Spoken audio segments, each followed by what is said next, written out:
Assalamualaikum warahmatullahi wabarakatuh. Perkenalkan, saya Kishandrila dari jurusan Ilmu Administrasi Negara dan dari Universitas Negeri Padang. Pada kesempatan kali ini saya ingin menjelaskan konsep dan bentuk bahasa tubuh dalam berkomunikasi.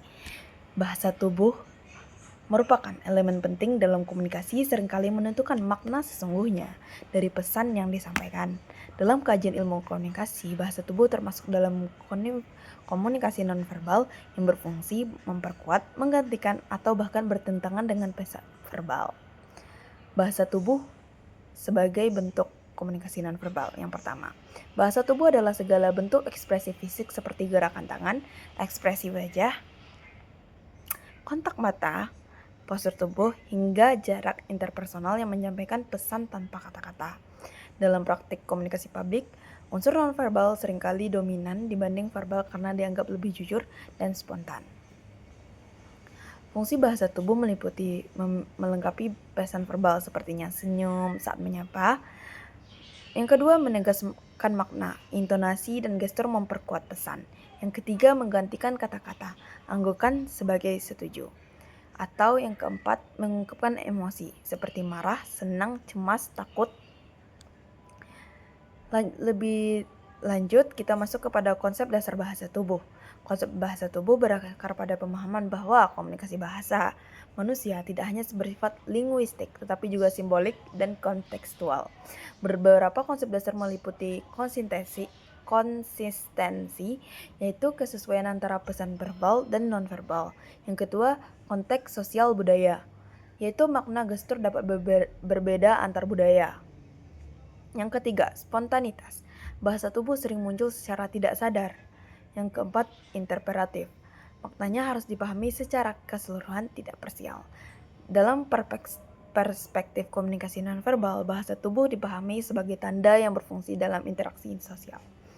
Selanjutnya yaitu yang ketiga, menggunakan bahasa tubuh dalam berkomunikasi. Penggunaan bahasa tubuh yang efektif dapat meningkatkan kualitas komunikasi, terutama dalam komunikasi publik maupun interpersonal. Beberapa prinsip penggunaannya yaitu kontak mata, menunjukkan perhatian dan kepercayaan diri. Yang kedua, postur tubuh terbuka, mencerminkan sikap menerima dan tidak defensif. Yang ketiga, gestur tangan yang wajar, membantu menjelaskan pesan yang ingin disampaikan. Yang keempat, ekspresi wajah yang sesuai, mendukung emosi yang ingin disampaikan kepada lawan bicara. Yang keempat, pengaturan jarak, yaitu menyesuaikan dengan situasi formal atau informal. Penggunaan tepat akan meningkatkan kredibilitas komunikator serta memudahkan audiens memahami pesan. Yang keempat, memahami bahasa tubuh lawan bicara. Kemampuan membaca bahasa tubuh orang lain merupakan keterampilan yang penting dalam komunikasi. Hal ini membantu dalam memahami perasaan, sikap, dan respon yang telah diungkapkan secara verbal.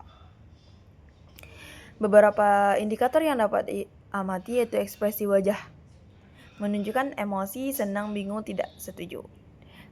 Hal itu tersebut dari bahasa ekspresi wajahnya saja, kita sudah dapat menentukan orang ini ingin menyampaikan apa pesan yang ingin dia sampaikan. Yang kedua, gerakan tubuh, gelisah dan tenang. Gelisah dan tenang kita dapat artikan sebagai gerakan tubuh yang memiliki arti seperti gelisah, ada sesuatu yang mungkin dia tidak sampaikan, tenang, gerakan tubuh yang menunjukkan bahwa seseorang itu menyampaikan pesan yang memang benar-benar pesan itu sesuai yang dia inginkan. Yang ketiga, kontak mata, fokus dan tidak menghindar. Fokusnya lawan bicara kepada kita dapat meyakinkan lawan bicara terhadap pesan yang ingin disampaikan, atau justru kontak matanya seperti menghindar-hindar. Hal ini dapat kita artikan sebagai mungkin komunikasi pesan yang ingin disampaikan tidak sesuai dengan pesan yang harusnya lawan bicara sampaikan. Yang keempat, postur atau tertarik defensif.